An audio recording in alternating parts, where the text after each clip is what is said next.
Okay. Uh,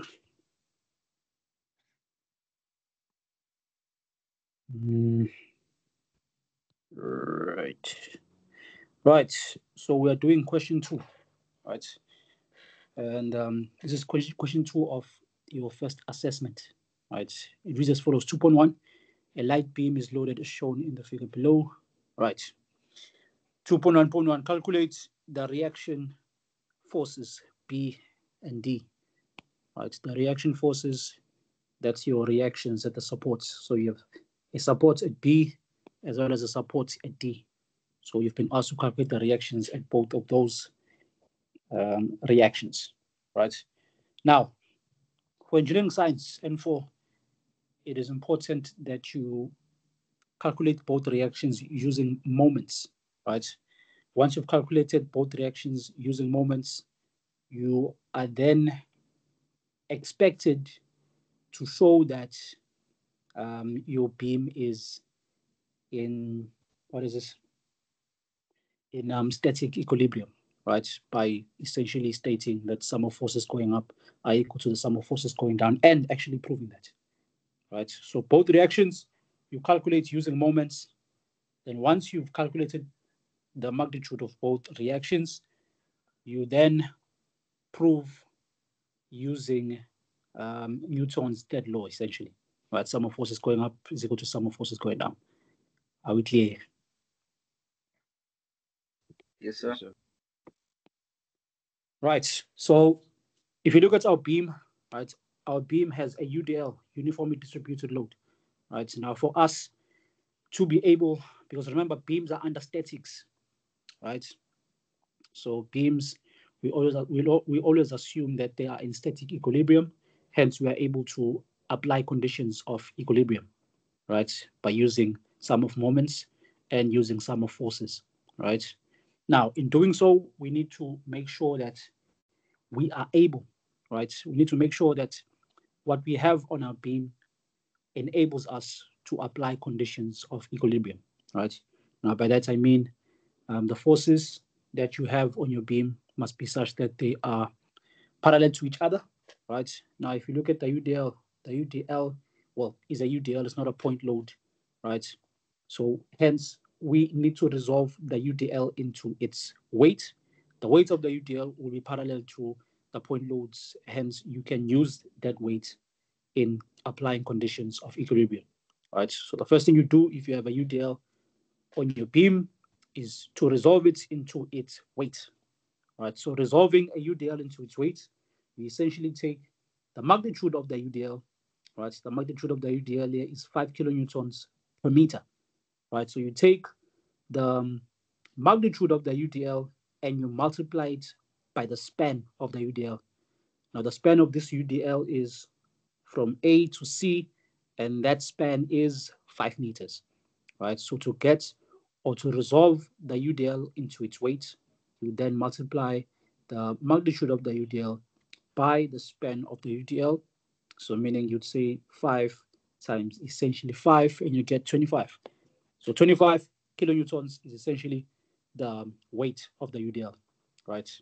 Hence, when we say if you were to redraw the beam showing the weight of the UDL, right, this force here or this point load would represent the weight of the UDL, right?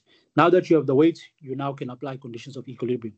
Conditions of equilibrium being moments, right? In calculating the reactions in B and D, we are going to use moments, right? So in using moments, you choose one of the unknowns to be essentially your reference point, right? And then once you have the reaction, you then apply moments again in the other reaction, right? So meaning we are going to, for instance, in calculating the reaction at B, we are going to take moments about D, thus eliminating B. Thus eliminating D, right? Hence, our only unknown will be the reaction at B, right? So we say take moments, right? You take moments about what is this? D, right? So we are taking moments about D. So now we are going to look at the sum of clockwise moments being equal to the sum of anti-clockwise moments, right? So we are taking moments about D, right? So now we're going to look at the turning effect each of these forces or each of these point loads has towards the point we are taking moments about, which is D, right? We are going to look at the turning effect each of these forces, right? Each of these forces has towards point D, right? Now, bearing that in mind, right? Would you say the 15 kilonewtons? So you say this point load has a clockwise or anti-clockwise turning effect towards D. Come on, people. 25. Anti-clockwise. Right, so this one has an anti-clockwise turning effect. So since it's pointing downwards, right, the turning effect will be such that it is anti-clockwise. So this one is anti-clockwise. Right, now the reaction at B, would it have a clockwise or anti-clockwise turning effect towards D? Clockwise. Right, so this one is clockwise, right, and then this one will be anti-clockwise. So 25 is anti-clockwise. The 52 also anti-clockwise. What about the 35 kilonewtons? Will this be? That'll be clockwise. This one will be clockwise, right? So Sorry, if I sir. yes, Before you continue, just a quick question. Is it wrong if you spread the UDL like multiplying 5 by 1 and then 5 by 4 again? 5 by 1 and then 5 by 4. Um, Yes. so you can use whichever method that you find easy to you, right? This is the method I find easy, right? Hence, this is the one I use, right? That way, Okay. I only have to resolve the UDL just once. Do you see what I'm Okay. saying? Thank you, sir. Right. Right. Now we've established the turning effects that each of these forces has towards D. Right. Now, as far as how I worked out my distances here, right? Remember that once you've resolved the UDL into its weight, right, the weight of the UDL is going to act at half of its span, right? So the span being 5 meters, right? Remember that here originally you had this span between A and B, which is 1 meter, and then you have another span which is between B and C, which is 4 meters, right? Now, taking that into account that you already have 1 meter here, if you were to place this at half of the span of the UDL, right, it means from here to there, it must be 2.5. And then from here to there, it must also be 2.5, right? Now, taking into consideration that you already have 1 meter from A to B, it means from B to where you have the weight of the UDL, it is going to be 1.5. Thus, having a span of from here to there being 2.5, right? And then this side, you also have 2.5. Are we together here? Yes, sir. Yes, sir. Yes, sir. Right? This working out these distances is very important. That's why I in my approach in solving problems based on beams, I always like to redraw my beam if it has a UDL, right? So I can work out, also I can rework the what? So I can rework the distances of the UDL relative to the weight once I've resolved the UDL into its weight. Are we clear? Yep. Right. So clockwise moments, it's B and the 35 kilonewtons, right? So we then say the reaction at B times, right? We multiply. Remember, a moment is the point load or reaction multiplied by the distance between that point load and the point you are taking moments about, right? So the distance between B and D, right? What is it? What is the distance between B and D? 5 meters. Meters. Right. So times 5 plus the 35 times the distance between this 35 and the where we are taking moments about. What is that distance?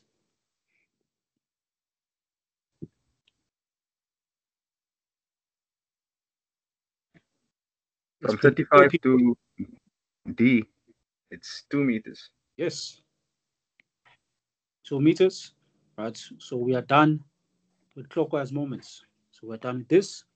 Next, we look at anti-clockwise moments. First, we have 15. What is the distance between 15, right? The 15 kilonewtons and D. What is that distance? That is 6. It seems like I'm talking to one person here. 6 meters.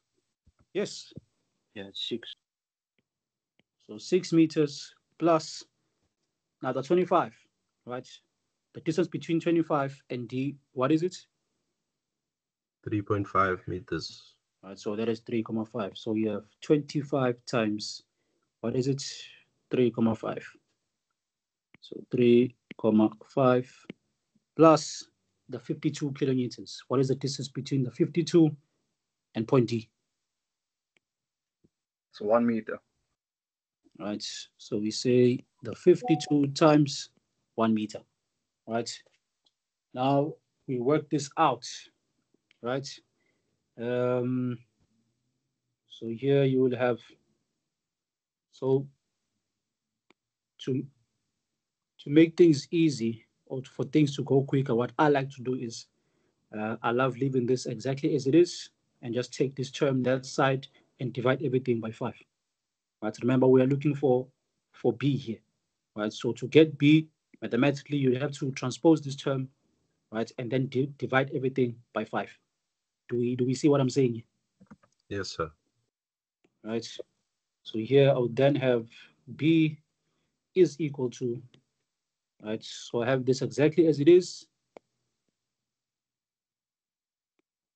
and then I transpose this term. So when you transpose that term, it becomes negative this side, 35 times 2. And then, of course, you divide everything by 5. Right, this way.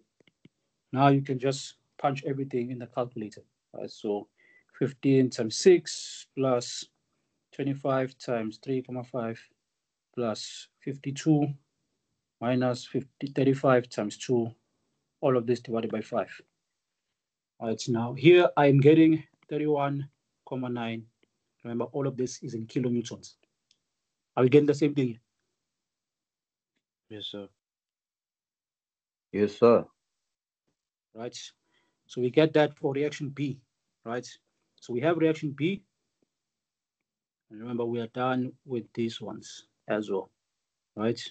So now to get the reaction at D, right? So to get the reaction at D, we are now going to take moments about B, thus making D the only unknown in applying conditions of equilibrium, right? So now we are going to take moments, right? You're going to take moments about B now. Right, so we're going to take moments about B, right?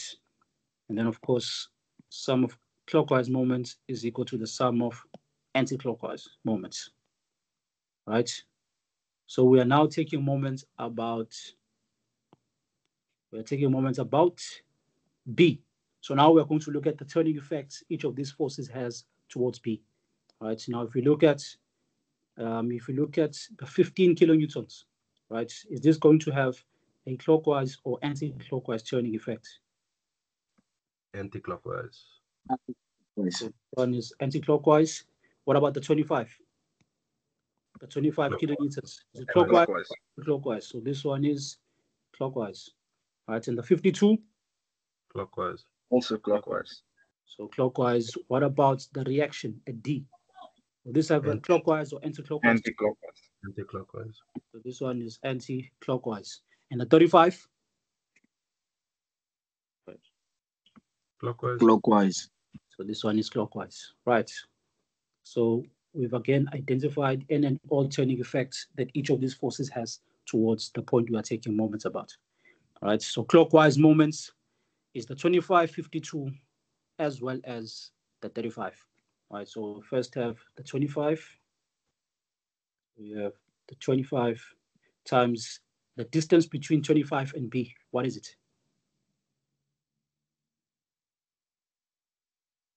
What's the distance? 1.5. 25. 1.5 meters. Yes, 1,5. Right. So 1,5 plus the 52. Right. So what is the distance between 52 and B? That's 4 meters. Right. So this will be 52 times 4 plus the 35. Now, what's the distance between the 35 kilonewtons and B? Isn't that 7 meters, sir? Are you 7, asking yes. what's it? That's 7. All right, 7. So this is 35 times 7, right? So we are done with all clockwise moments. So we're done with this, done with this, done with that. So now we're only left with anti-clockwise moments. We have the 15. The distance between 15 and B is just 1. So this will be 15 times 1 plus the reaction at D. And what's the distance between D and B?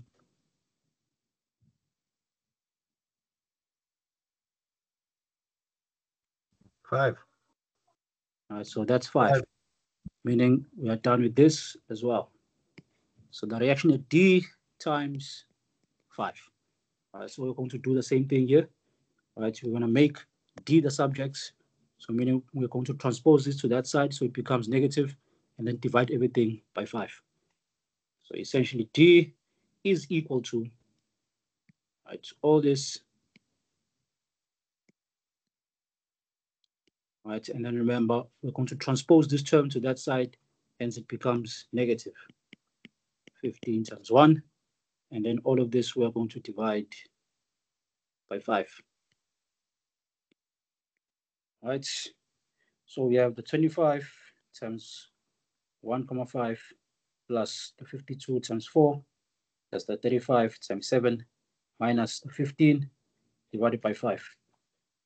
So I am getting here 95,1 kilonewtons. Again, the same thing here.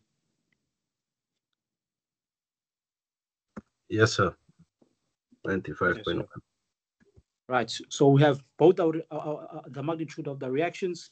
Now we prove that our reactions are essentially correct by applying Newton's third law of motion. Right, sum of forces going up is equal to the sum of forces going down. Forces going up, you have the reaction at B, which is the 31,9, plus the reaction at D, which is 95,1, is equal to the point loads. Right, all the point loads are pointing downwards. So we have the 15, we have the 25, we have the 52, we have, what's the last one? 35. So we have the 35. Right, now this should be equal. So 31,9 plus 95,1 is 127. So that's 127 kilonewtons is equal to, so 15 plus 25 plus 52 plus 35, also 127 kilonewtons. All right. And there is a mark for this as well. Right. Like I said, for engineering science, you are expected, right, to do this without actually being told to do so. Are we clear? Yes, sir. Right. So that is it for 2.1.1. So this was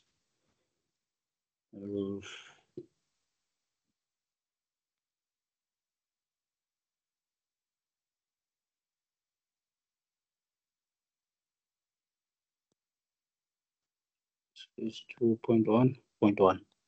Right. Any questions here? No. All right. No, sir. Right. So let's move on to 2.1.2. Calculate the bending moments at B, C, and D. Right. Now we are going to calculate moments. Right. Now, in calculating bending moments, right, at these critical points, right? In calculating moments in these critical points, right? Let me just first say, if you're looking at, so we get different types of beams, right? We get simply supported beams, we get overhanging beams, we get cantilevers, we get continuous beams. The list goes on, right? Now, with simply supported beams as well as overhanging beams, right? The bending moments at the ends of the beams will always be equal to 0, right? So the bending moments at the ends of a simply supported or let me say and or a overhanging beam, right? The ends of those two types of beams, as far as bending moments, it will always be equal to 0. Are we clear here? Yes, sir. Right? That is why I normally don't even bother asking you to calculate the bending moments at the ends of a simply supported beam or a overhanging beam, right? Because you already know, right? Even if you do a calculation, it will come up to 0, right? Always. So the critical points here are B, C, and D because of that fact. Are we clear here? Yep. Right? Now remember, in calculating your reactions, we applied conditions of equilibrium, right, by taking moments, right? And in doing so, we had to resolve this UDL into its weight, right? Now, in calculating bending moments, right? In calculating bending moments, we use the UDL as it is, right? Because essentially we'll be looking at calculating moments in sections. So by that I mean, for instance, when you calculate the bending moment at B, right, you will either consider forces on the left of B or consider forces on the right of B, right? The forces you consider will be the one that are most convenient, or the side you choose between forces on the left or forces on the right of that point, right, will be based on which of the two sides is convenient to use. The side that is convenient to use is obviously the side with less forces. Are we clear? So Hello? Yes, sir. Yeah, I'm here. Say something. Right. So in what is this in calculating bending moments, right? What I like to do is um what I like to do is so this is what I like to do now. So I have sections, right? I have how can I put this? Okay, not bending moments. Yeah, that is shear force diagram. Right, so that comes later. Right. So as far as bending moments, right, you either going to consider forces on the left of the point or on the right of the point. Right. So if you were the one doing this problem, right, knowing what you know as far as you can consider either side, right, of this point, would you consider forces on the left of B or forces on the right of B? Which one do you think which side do you think would be convenient for us to use? The left. The left. The Why? left side. Yes, because we have less forces this side. All right. Now let us do that. Right. In considering forces on the left hand side, right? So we say Sorry, sir. yes. Sorry, sir. On that case, since we wanna consider the side that has got less forces, Yes. would can we please do both sides just to see how to go about on the side where you've got a lot of forces? Okay. We'll do it. It is pointless, but we do it. Please, sir. All right. Let's first consider forces on the left hand side, right? So we'll say this is 2.1.2. 2.1.2, right? This is bending moments at B, right? Equal to. So we're first going to consider forces on the left. Considering forces on the left, how many forces on the left do we have? We have the 15 kilonewtons. Now, my approach as far as bending moment calculations, right, is such that it allows for us um, to take forces that are going down as being negative and forces going up as being positive, right? I don't necessarily use what is this sign conventions, right? Sign conventions make things difficult for some of you, right? So the most effective, the most easiest approach is that one, right? Which I would think you are familiar with because we generally take forces going down as being negative and forces going up as being positive, right? Yes, sir. Right. Yes, sir. So such is the case as far as my approach in bending moment calculations. So forces going down you take as being positive, forces going up you take as being forces going down you take as being negative, forces going up you take as being positive. Right. So regardless of the side you choose. Are we clear? Yes, Yes, sir. sir. Yep. Right. So considering forces on the left, we have the 15 kilonewtons and we have a portion of the what of the UDL. Right. Now the UDL is 5 kilonewtons. Right. So we need to resolve the UDL in this portion of the beam because we're only concentrating on this portion of the beam. So since we have a UDL here in this portion, we are going to resolve the UDL into its weight, but only on this portion, right? Are we clear? Yes, sir. Only Yes, on sir. the 1 meter. Only on the 1 meter, yes. So that means you have, in resolving the UDL here, the UDL is 5 kilonewton per meter. You simply multiply the magnitude of the UDL by the span of the UDL in this portion. The span of the UDL in this portion is 1 meter. So 5 times 1 is 1, right? So meaning the weight of the UDL in this portion, right, is 5 kilonewtons, right? But now remember that the weight of the UDL is going to act at half of the span of the UDL. So half of this span is 0.5. So essentially, you have 0.5 as well as 0.5. Are we clear? Yes, sir. Yes, sir. Right. So now doing bend moment calculations, both forces are pointing downwards. So both forces will be negative. Right. So we then say the negative 15 kilonewtons times the distance between the 15 kilonewtons and our point B. So obviously this distance is 1 meter, right? So we say negative 15 times 1 plus, right? The weight of the UDL in this portion is 5, right? So this will be negative 5 times the distance between the 5 and this point, which is 0.5, right? So we then say plus negative 5 times 0.5, right? And what do we get here? So the 15, right? Negative 15 times 1 plus negative 5 times 0.5. So I am getting here negative 17.5. Remember, this is in kilonewton meters. All right. Some of you get this wrong. Right. Some of you get this wrongly. Right. Bending moments in general are Newton meters. Right. So bending moments will be Newton meters. Now our forces happen to be in kilonewtons. That is why I have kilonewton meters here. Are we clear? Sir, I have a question. Yes.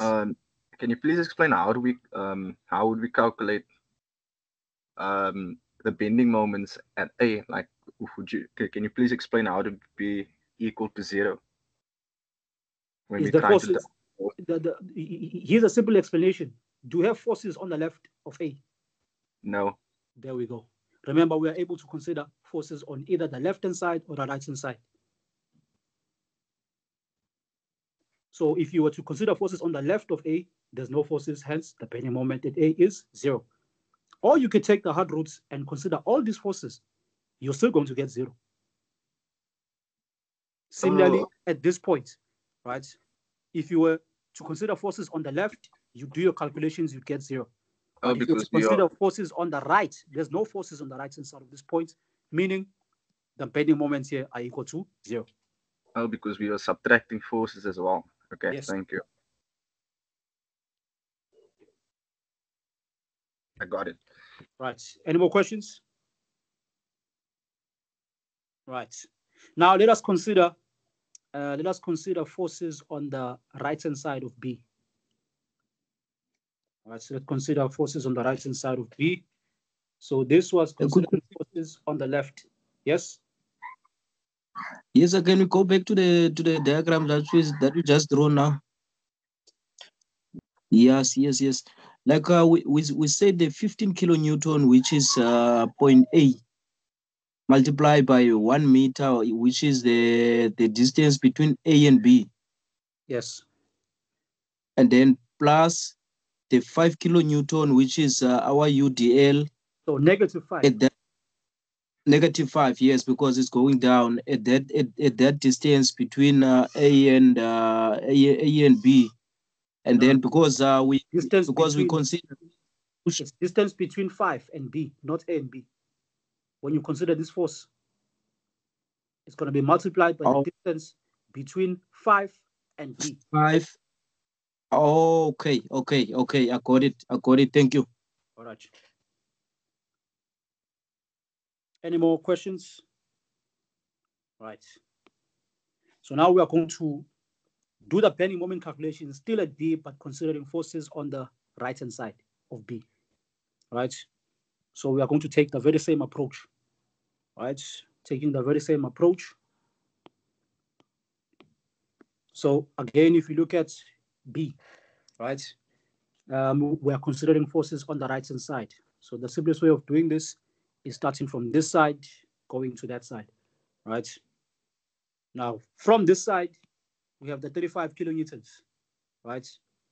So the distance between the 35 kilonewtons and B, what is it equal to? 7 meters. Is equal to 7, right? So considering forces on the right-hand side, you would have the -35 times 7, right? Plus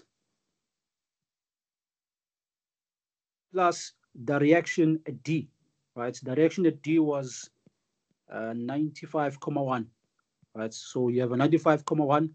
It is headed upwards, so that's one you take as being positive, right? And then the distance between D and B is 5. So we then say 95,1 times 5 plus. Now we have the 52 kilonewtons. 52 kilonewtons is headed downwards, so we take as negative times the distance between 52 and B, which is 4 meters. All right, so we say plus -52 times 4, right? Plus, now we need to consider the UDL, right? So we need to consider the UDL in this portion of the beam, right? So we first resolve the UDL. In resolving the UDL, right? In resolving the UDL, we say the magnitude of the UDL, which is 5, times the span of the UDL in this portion, right? Now the span of the UDL in this portion is equal to 4 meters. So what is 5 times 4? It's 20 kilonewtons. This is 20 kilonewtons, right? And then what about the distance between 2 meters? Right, 2 meters. So this here is 2 meters, hence this is 2 meters as well, right? So we then say the 20 kilonewtons, which is headed downwards, so we take as being negative, so -20 times the distance between 20 and B, which is 2 meters, right? So this we say plus -20 times 2 meters, right? And what do we get here? So you have the -35 times 7 plus 95,1 times 5 plus the -52 times 4 plus the -20 times 2. Right, we get the same thing, -17,5 kilonewton meters. Very easy approach. Consider forces, or consider the side that has the least forces, because you are going to get the same thing anyway. Are we clear? Thank you, sir. Noted. Right. Okay, don't need this.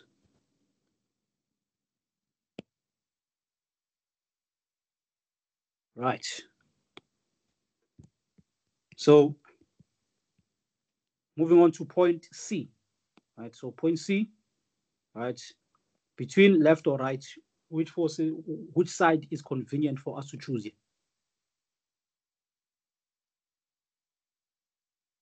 Right. Right. The right hand side. Why? The Because there's least left. amount of forces on the right hand side. Right. Because if you go left, then you have to consider this force. You also have to resolve the UDL into its weight. Right. So it's much convenient for us to choose forces on the right hand side. Right. Choosing forces on the right, we have the 35 kilonewtons and the reaction at D. Right. So we look at the distance between this 35 and C, which is 3 meters. Right. So this will be the bending moment at C, which is equal to, so we first look at the negative 35 times the distance between 35 and C, which is 3, right? Plus the reaction at D, which is 95,1, it's going upwards, so it's positive, times the distance between D and C, which is just 1. So here we say plus a positive 95,1 times 1. And what do we get here? What is negative 35 times 3 plus 95,1? So what are we getting here? I am getting negative 9,9 kilonewton meters.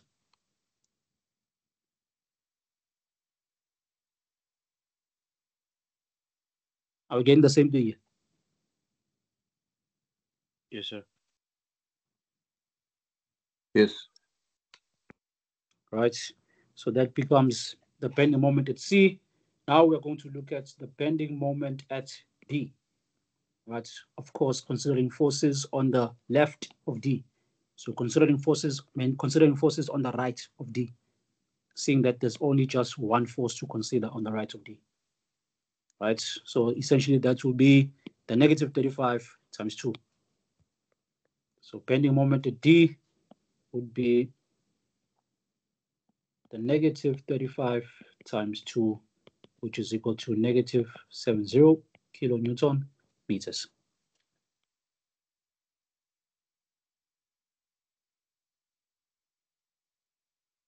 Any questions here?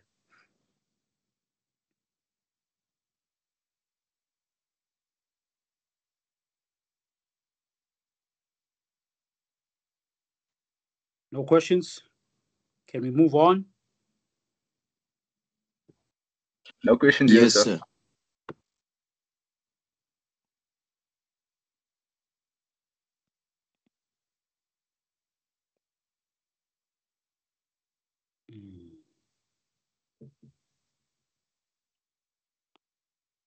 Right. Right, so we've done, we've calculated both the reactions and calculated the bending moments at each of these critical points. So now we are going to draw the shear force and bending moment diagram. Right, so we're now going to draw the shear force diagram as well as the bending moment diagram. Right.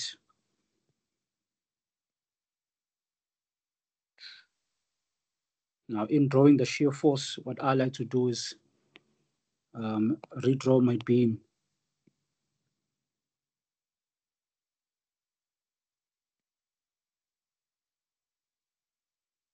Right, so I'll redraw the beam.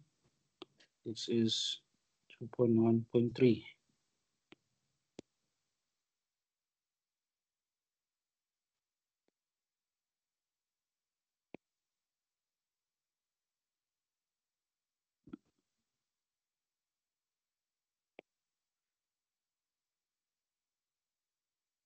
They just want to stick. Okay. Right. So redraw the beam exactly as it was in the beginning.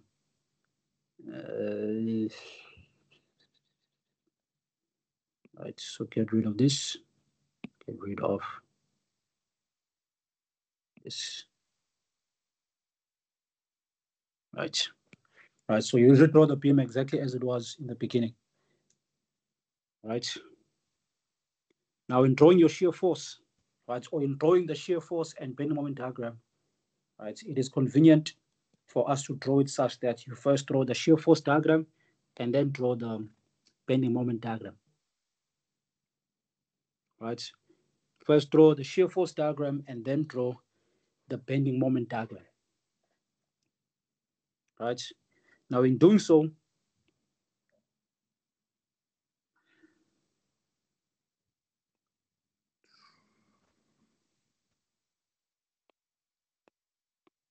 right, in doing so, what I like to do is I place somewhat of a section on the right hand side of each point.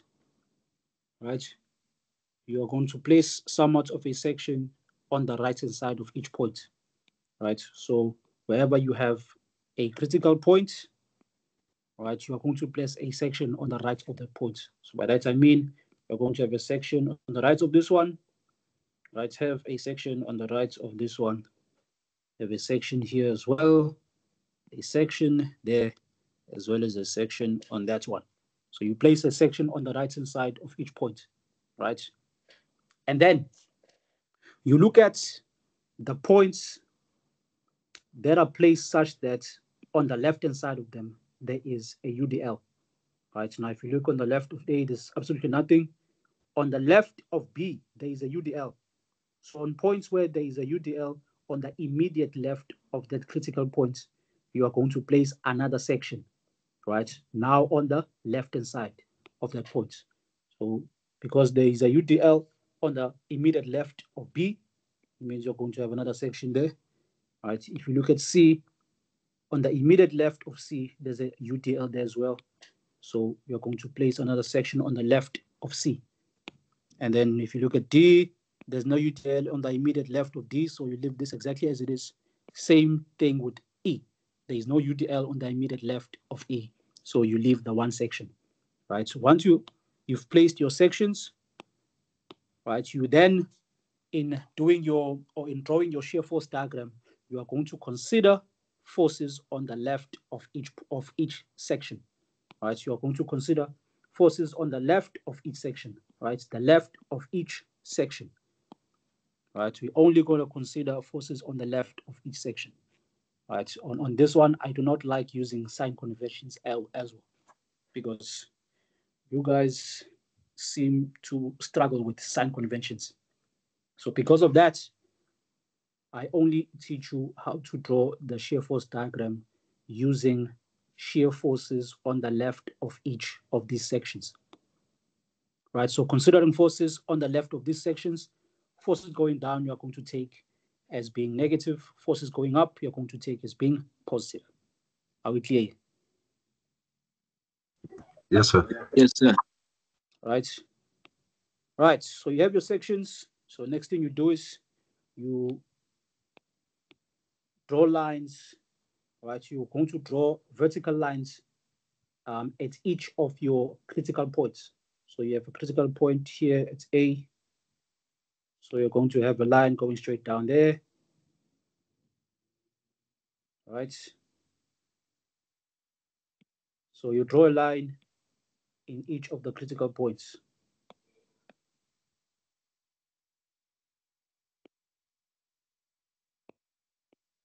Right. You draw a line in each of the critical points. Okay.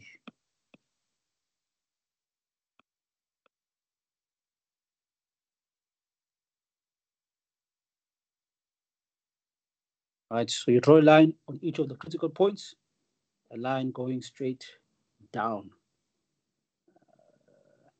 Okay.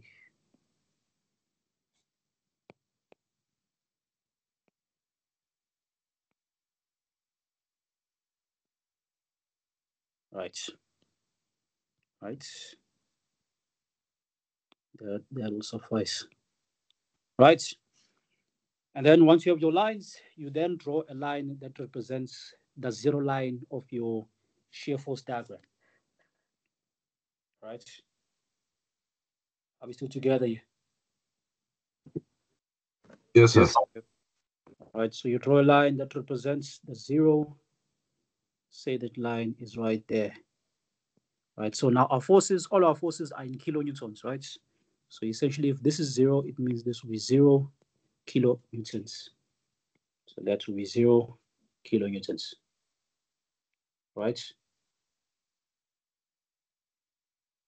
We're still together.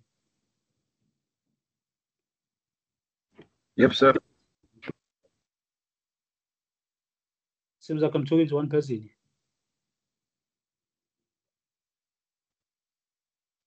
Hello, people. Yes. Yes, sir. All right. Right. So we take that as our 0 line. So now we are going to do our shear force calculations considering forces on the left of the sections that we placed. Right. So considering forces on the left of A. Right. How many forces do we have on the left of A? We only have the 15 kilonewtons. Right. So the 15 kilonewtons is headed downward. So you take that as being negative. So from 0, we go down to 15. Right. From 0, we go down to 15. So from here, say we end up there. So this is 15 kilonewtons. Are we together? So this is negative 15 kilonewtons. Yes, sir. We together. Sir.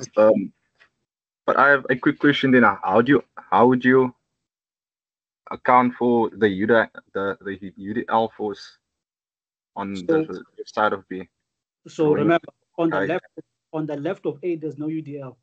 Hence, on the left of this section, we do not necessarily account for the UDL because there's no UDL on the left of this section. There's only this force here.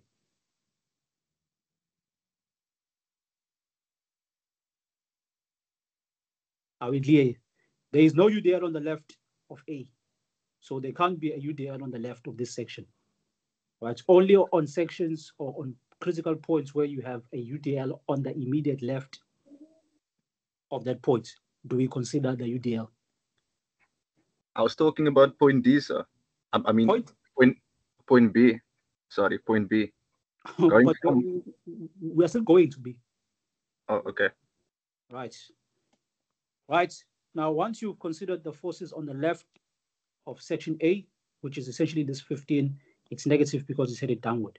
Right. So we then go to the next section. The next section is this one. Right. And consider forces on the left of this section. Now, when we do that, our starting point is no longer 0. Our starting point is the last shear force. Right. The last shear force here is negative 15. So for the next section, right, our starting point will be the negative 15. Are we clear? Yes, sir. Right. Yes, sir. Also another thing is, okay, before I get to that,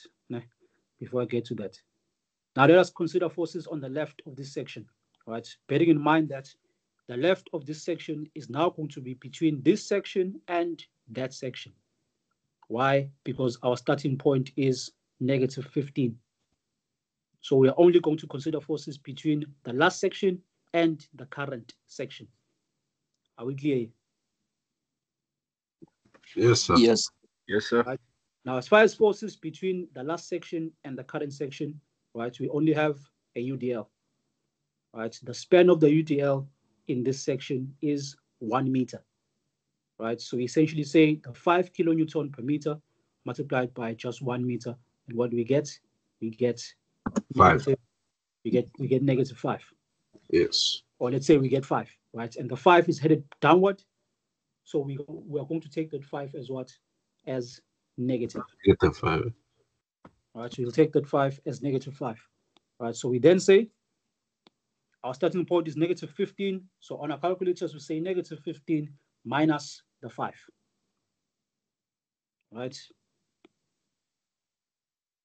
Are we still together? Following, sir. Yes, sir. All right, so we have negative 15 minus 5 is obviously minus 20. So here you have minus 20 kilonewtons. All right. So here you have minus 20 kilonewtons, right? Now, it is important to note that how we draw a line between sections depends on whether or not you have a UDL, right? So in sections of the beam where you have a UDL, you show that you have a beam in this section by drawing a diagonal line, right? So this diagonal line shows that in this section of the beam, so between A and B, there is a UDL, hence the diagonal line, right? If there was no UDL here, we would have had a straight line going across, then go to negative 20. Are we clear here? Yep. Yes, sir. Right. So the diagonal line, right, shows that in this section of the beam there is a UDL. Right. Right. So we are done with this section. Now we go to the next section and consider forces between the last section and the current section. Now, which forces do we have between the last section and the current section? Was B going up? Yes. So you have B. What was B equal to? The reaction at B was 31,9. So we have 31,9 kilonewtons. And here at D, we have the 95,1 kilonewtons, right? So the only force to consider between the two sections is the reaction at B. It is headed upward, so you take it as positive, right? But bearing in mind that we are currently sitting at negative 20. So you then say negative 20, right? So because this force is positive, you'll say plus the 31,9, and you'd get 11,9, right? Then all you do is draw a line going straight up. Right? Because essentially you are still dealing with the same point. You draw a line going straight up, right? And we land at, so I got 11,9 here, 11,9 kilometers. Is everyone getting the same thing? Yes, sir. Yes, sir. Right. So now we are done with both of these sections. Now we move on to the next section, which is this one, right? The left-hand section, or the section on the left-hand side of C, and then consider forces between the last section and the current section. Right, the only forces to consider are the one of the UDL. Right, so we then look at the span of the UDL in this section. The span of the UDL is 4 meters. Right, so resolving that into its weight, we say the 5 kilonewton per meter times the span of the UDL in this section, which is 4 meters. 5 times 4 is 20. Right, so there's 20 kilonewtons. Because it's headed downwards, you take it as being negative. Right, so essentially, because we are at 11,9, we then say 11,9, right? The weight is headed downwards, so you say minus the 20. And what do you get? Minus 8.1. Minus 8.1. Say minus 8.1. So minus 8.1 is going to be somewhere there, right? Now, again, you have a UDL in this section, right? And remember how we showed that we have a UDL on the shear force diagram. We'll do that by drawing a diagonal line from this point to our current point. So we're going to draw a diagonal line from here to where we have the, 8,1. So this is negative 8,1 kilonewtons. Are we clear here? Yes, sir. Right. Now we've considered forces on the left of this section, and we landed at negative 8,1. So now we consider forces between the last section and the current section. Right, now, which forces are you going to consider between the last section and the current section? 52 kilonewtons. Yes, the 52 is headed downwards, so we take it as negative. So we then say we are currently at negative 8,1. So negative 8,1 minus the 52, which is 60. So negative 60,1. So we go straight down, right, straight down to the negative 60,1 kilonewtons. So negative 60,1 kilonewtons. Are we getting the same thing here? Yes, sir. Right, negative 60,1. So we are done with both of the sections. So we go to the next section and consider forces between the last section and the current section. Right, so the only force to consider between these two sections is the reaction at D. Right, so we are sitting at negative 60,1. So because the reaction is going upward, so we say plus the 95,1. And that is 35. Right, that is 35 kilonewtons. Right, now notice there is no UDL between C and D, right? So because there's no UDL, you show that by drawing a line going straight across, right? Then once you've drawn a line going straight across, you've landed on D, then you go to positive 35. So this is positive 35 kilonewtons, right? And then again, looking at the section of the beam between D and E, the fact that there's no UDL here means that we have to draw a line going straight across, right? And then get to this section and consider forces between the last section and the current section, right? Which is what? Which is the 35 headed downward, right? So 35 minus 35 is now equal to 0. And that closes your shear force diagram, right? Your beam being statically determinate means that it is going to start from 0 and end at 0. Are we clear? Yes, sir. So I have Yes, sir. a question. Do we need to hatch that shear force areas? Do we need to? Like put hatching in there? What do you No, call no it? need to. Okay. No need to. Thank you.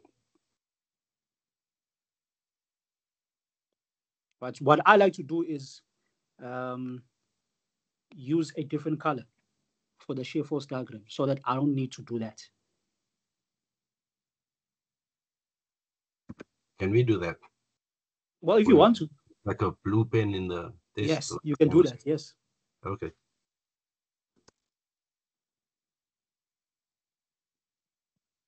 Right, any more questions? No questions, wonderful. So that is how you draw a shear force diagram, people. Right, I don't know. Well, I guess it's simple to me, but that is how, that is the most simplest approach I can give to you guys as far as having to draw the shear force diagram without necessarily taking sign conventions into account. No, it makes sense, sir. All right. So that was our shear force diagram, right? Now we are going to draw the bending moment diagram, right? Now, one of the reasons why it is important to first draw the shear force diagram and then below it draw your bending moment diagram, right? It's because the shear force diagram essentially gives us points where we can expect the beam to experience the most bending. So it essentially gives us the points where we can expect maximum bending to take place, right? And those points, right, where the beam might experience the most bending, right, it is where the shear force is equal to 0. Right, so the shear force is equal to 0 at this point, equal to 0 at that point, also equal to 0 at that point. Right, so between those 3 points, that is where we can expect maximum bending to take place. Right? Hence, it is important to calculate this point here. Right, so it is important to calculate this point and then calculate the bending moment at this point. Are we clear here? Right. Very good. Remember, I said the shear force gives us points where the beam is likely to experience the most bending, right? And on the shear force, those points are where the shear force is equal to 0. Right? So the shear force, right, is also equal to 0 at that point. Right? So making this point a critical point, because this point is where the beam might be experiencing the most bending. Right? Hence, it is crucial for us to calculate this point. Are we clear? Yes, sir. Right. Yes, sir. Now, in the test, I didn't ask you to necessarily calculate the point. Right.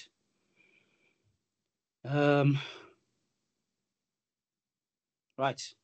I'm going to show you how to calculate this point as well as calculate the bending moment at this point. Once you have the bending moment at this point, you then can tell if the maximum bending will occur at this point or at this point or that point. Right? Right. Now, the way I like to do this is by first calculating the distance of this point from the left-hand side. All right, so we're going to calculate how far this distance is, or how far this point is from the left-hand side of the beam. All right. Now, if you look here, if you look in this section of the beam, you essentially have two triangles, right? Two right-angle triangles. You have this one, and you have this one. Do we see that? Yes, sir. Right. So we have two triangles. So having those two triangles, let's say maybe we are going to say now this whole distance is equal to 4 meters, right? Yes. So Yes. we are going to take, say, this distance as x, and then that distance as 4 minus x. All right. So say this distance we take as, so we take this distance as x, and then take this distance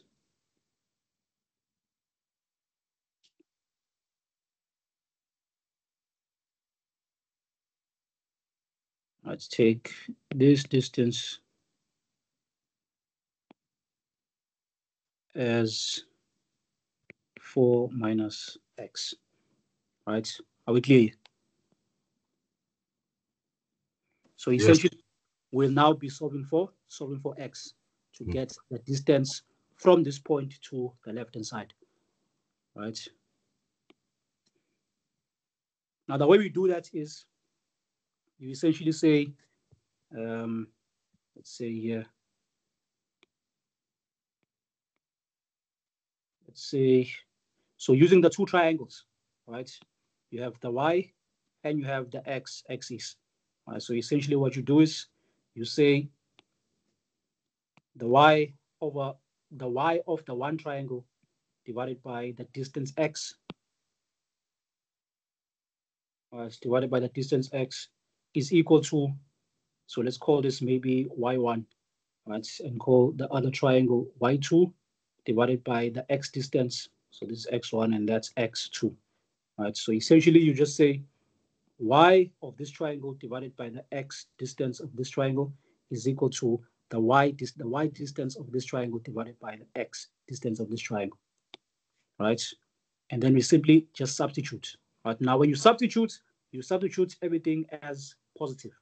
Right? So even this you're going to substitute as positive. Right? So essentially you have the 11,9 divided by x1 is equal to x, is equal to y2, which is this one. So we take this as positive 8,1. So this is positive 8,1 divided by x, which the x distance is 4 minus x. All right, so this will be 4 minus x. And then from here, you solve for x. All right, so we solve for x by cross multiplying here. So essentially, this will be 11,9 times 4, which is, or maybe let me do it like this, 11,9. Sorry, sir. Yes. On the labeling there, how do you get to label the other side as 4 minus x?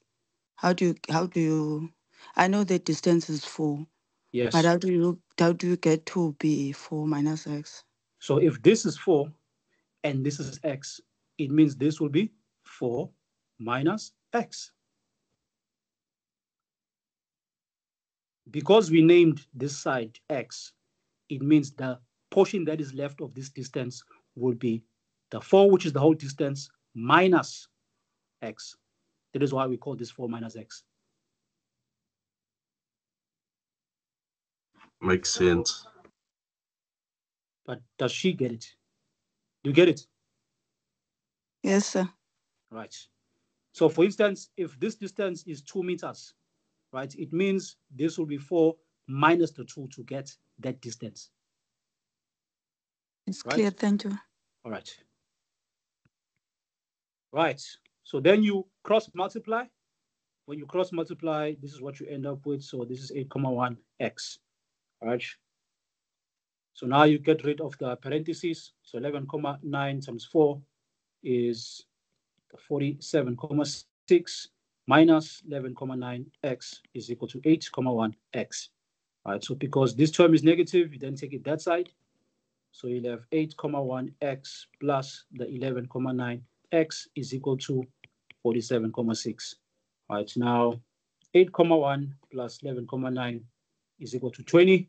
So you have 20x is equal to 47,6. Solving for x, you divide both sides by 20. Right, so that cancels, and this gives us the value of x. So 47,6 divided by 20 is equal to 2,38, and this one is in meters. Right, so the x distance,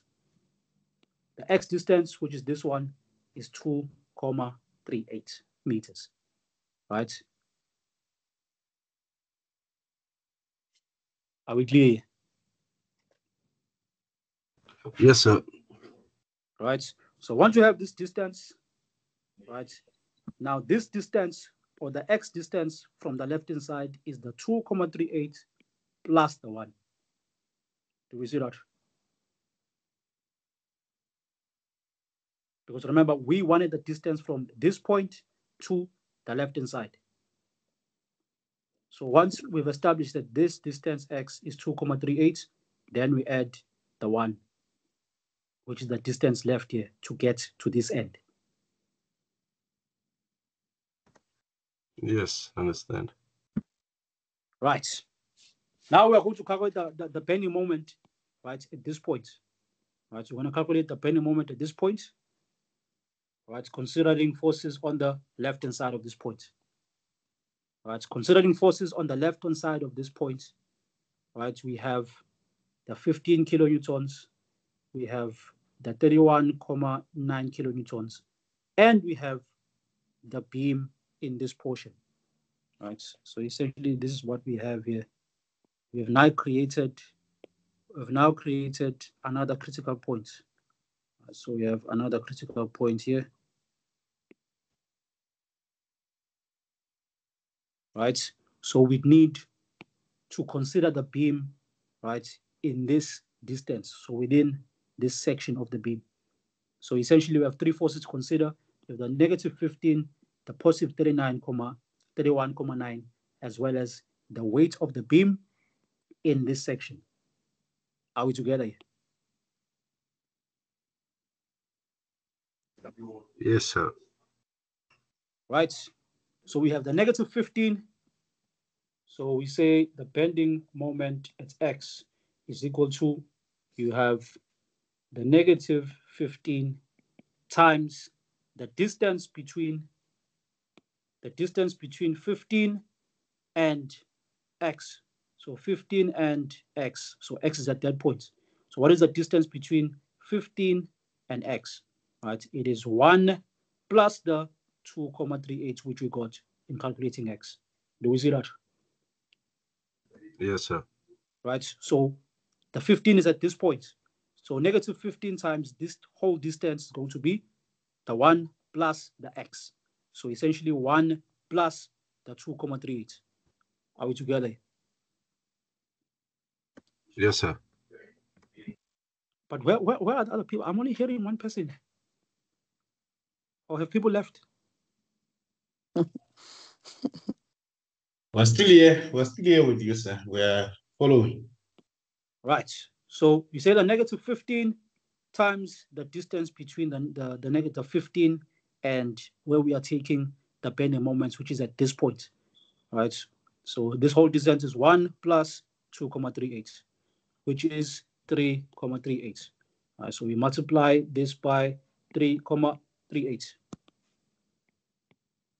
Right. Plus, then we move on to the next force. The next force is the reaction at B. Right, the reaction at B is 31,9 and it's positive because it's headed upward, times the distance between the reaction at B and where we are taking bending moments, which is the distance x. X is equal to 2,38. So we simply say the positive 31,9 times 2,38. Are we still together?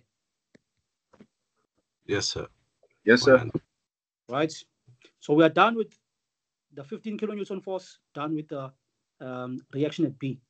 Right. So now there's only one force to consider, which is the weight of the UDL in this portion of the beam. Right. Now remember how we resolve the UDL into its weight. You simply take the magnitude of the UDL and multiply it by the span of the UDL in this portion. Right. Now, what is the span of the UDL in this portion? It is equal to the 1 plus the 2,3. 3.8. Right. Yes. Right. So we essentially say the 5 kilonewtons, which is negative because this is the weight. So this is negative 5 times the 3,38. Right. Now remember, this here represents the weight of the UDL. Right. Hello. Remember, Yes, sir. we are still resolving the UDL into its weight in this portion of the beam. So we say the 5 times the span of the UDL in this portion, which is 1 plus 2,38. Right? And then half. The And then distance is half. half. Yes. Right. So this represents the weight of the UDL. Maybe let me write it like this.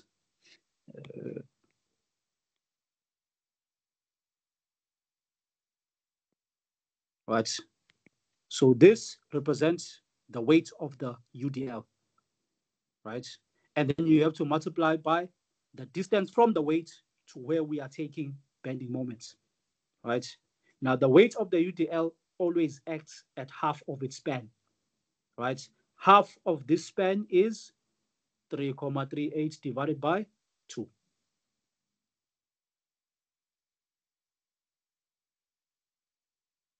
Are we still together?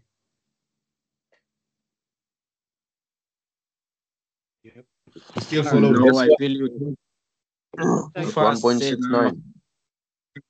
So we say the weight of the UDL times the distance, right? So the weight of the UDL. So remember, this is going to be acting, say, this is going to be acting somewhere, say somewhere here, right? And then this distance, right? So this distance will be 3,38 divided by 2. Also, this distance will be 3,38 divided by 2. That is what I mean. Right? Got you, sir. Are we clear here? Yes, sir. Hello? Am I You're making clear, sense? sir. All right. Yes, you do. So you say the 3,38 divided by 2. Right?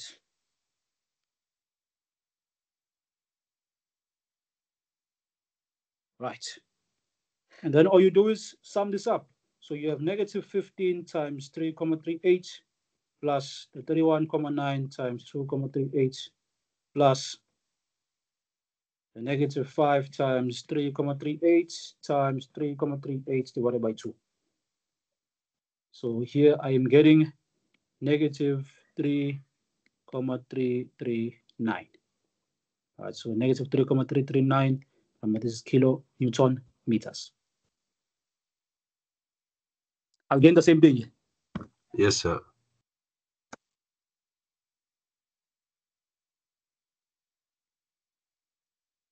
Right? So we are getting the same thing with everyone.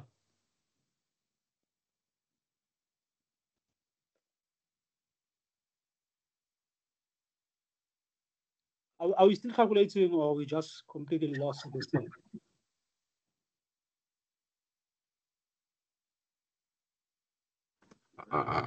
I'm good. So are we getting the same thing? Yes, Yes, sir. sir. We're getting the same answer. Right. So it means the bending moment at this critical point, right? The bending moment at this critical point, right, is that negative, what did I get? Negative 3,339 kilonewton meters, right? Now, when you look at that relative to the bending moments at the other critical points, so B, C, and D, right? You have negative 50, 17 here, negative 9, negative 70, right? So it actually means that the bending moment at this point here is where we get maximum bending. Sorry, sir. Yes. Will the question say calculate the maximum bending? Maybe on the shear force diagram. On the shear force diagram. The question might be um, calculate the maximum bending moment. Right? Okay. If the shear force diagram is such that it cuts just like this here, creating two triangles, right? It's more than likely that the maximum bending will take place at that point. So the question would be like Yes, sir. calculate maximum bending, or calculate the point at which maximum bending will take place. Thank Right? you, sir.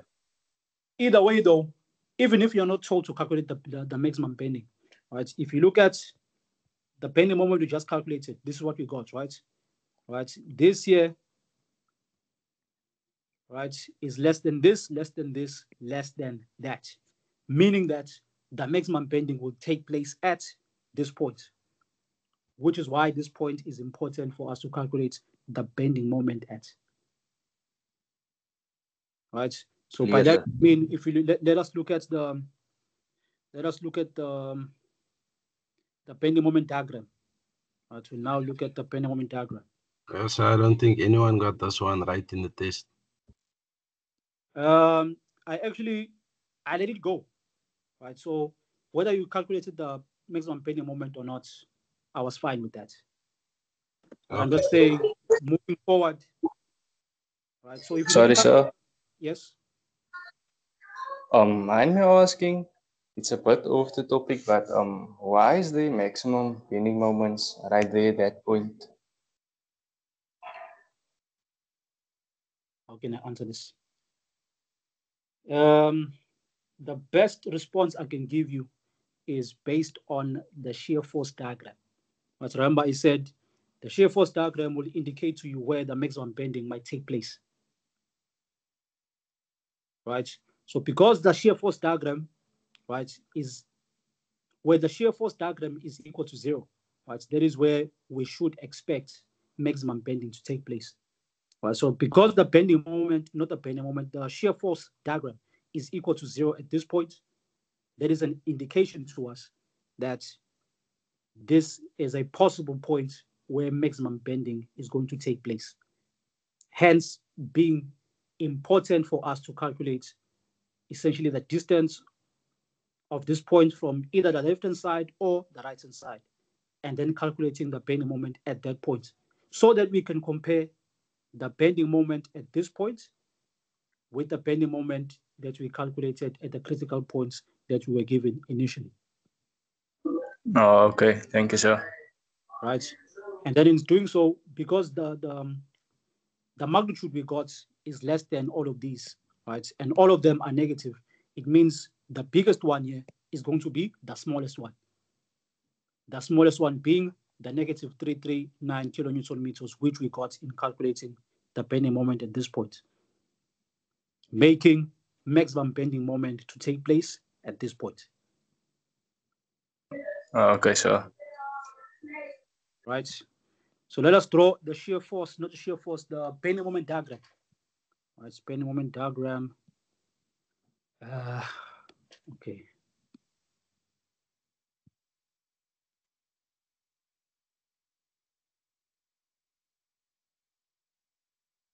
Take this there.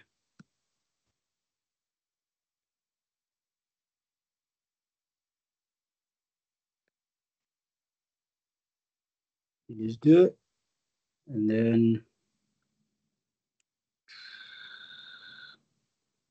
okay, do this here. How can I do this? Okay, right.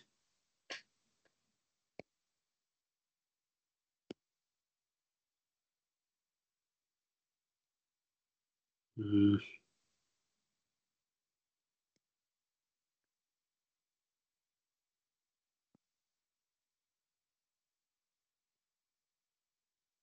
right.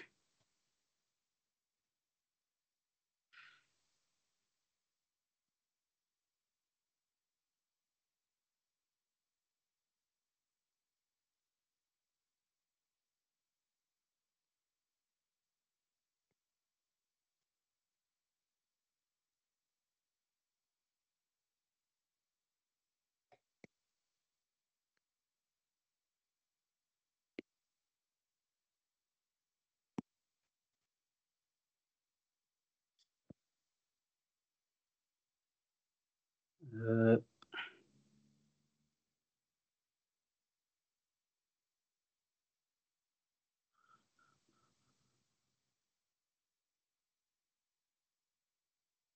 right. And then,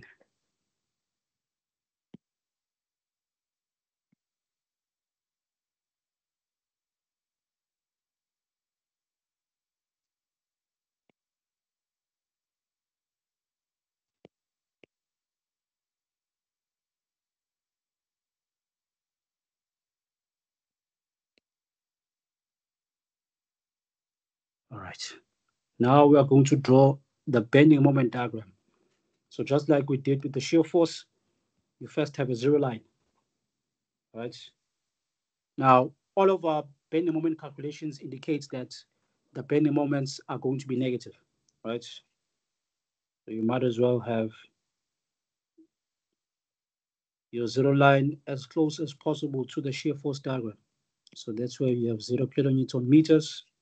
This is where you'll have 0 kilonewton meters, right?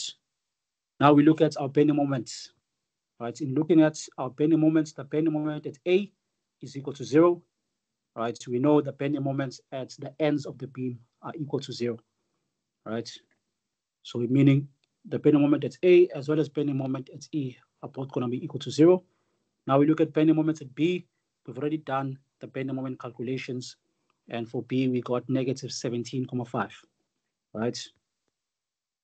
Now, in this portion of the beam, so between A and B, right, we have a UDL, right? And the way we show that we have a UDL in this portion of the beam on the bending moment diagram, right, is by essentially drawing your shear force such that it represents somewhat of a convex shape, right? Now, a convex shape, because this is decreasing, the convex shape will be such that this here does that essentially.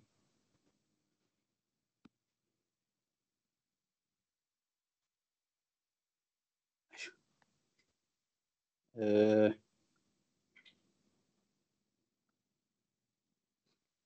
thing. Okay, it's fine.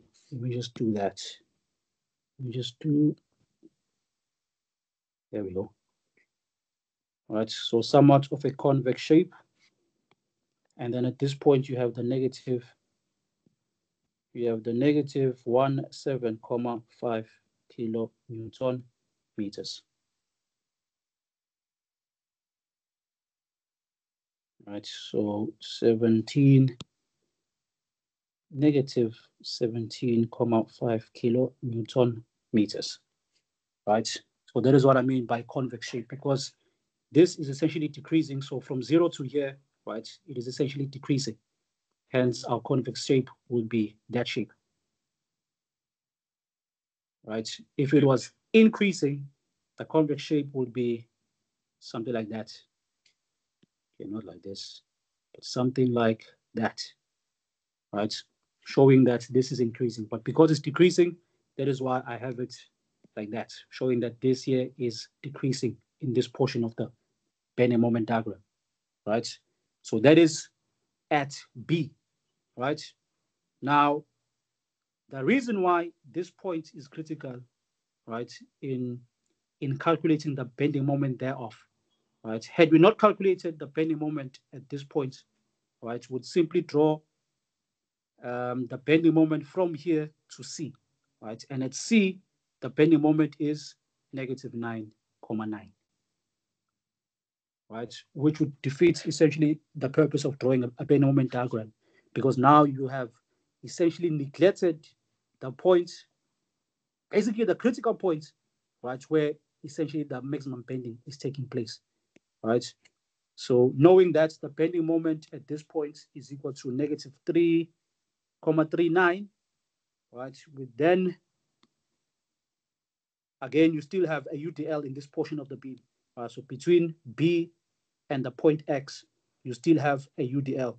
So again, you're going to have a convex shape there, right? But now from B, right, to this point, the bending moment is increasing. Hence, when you draw your convex shape, it has to be one that shows that we are now increasing, or the bending moment is now increasing.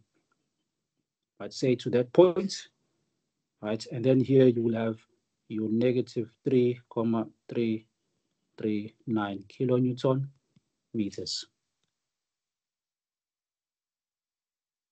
Right, negative 3,339 kilonewton meters.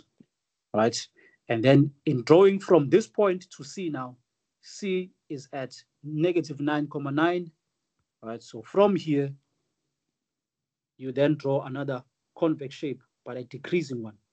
Right, because this is decreasing. So you say from here, from there, you draw another convex shape.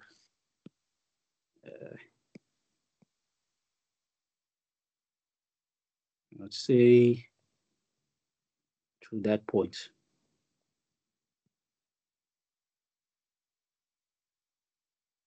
Let's say so somewhere there. Right, and this here is negative 9,9 kilonewton meters. Right, now had we not calculated this point, right, you simply would have done, right, you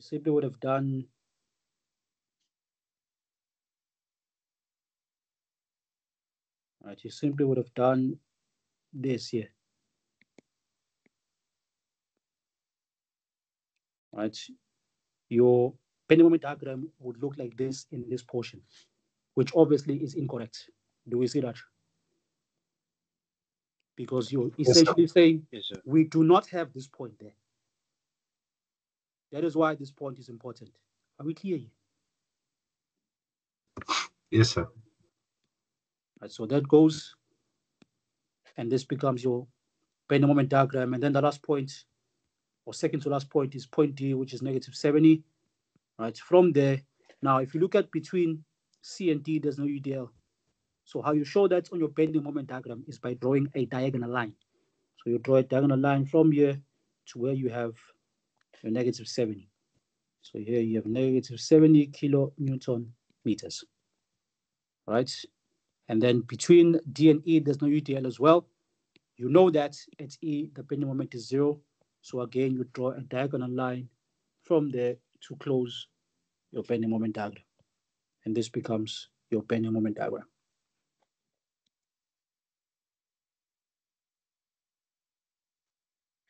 Great stuff. Right, this is how this is the proper way of drawing a bending moment diagram. Right, you look at the points where the shear force is equal to 0, right? You have a point like this where you have essentially in this section of the beam, you have these two triangles, right? And then because of that, remember this critical point you already have on the beam. So when calculating the bending moment, you will have already calculated the bending moment at this point, as well as the bending moment at that point, right? The only point where the shear force is equals to 0, where you haven't calculated the bending moment, is this one. Hence, we have to first calculate the distance from this point to the left-hand side, and then also calculate the bending moment at this point to establish if the maximum bending moment would be at this point or other points. Either way, it is going to affect how you draw your bending moment diagram. Are we clear here? Yes, sir. All right, you obviously have a lot of work to do. I'll be sending you homework, right? So those of you that need to rewatch this video, you do that and then attempt the homework. Will do so, sir. Any more questions?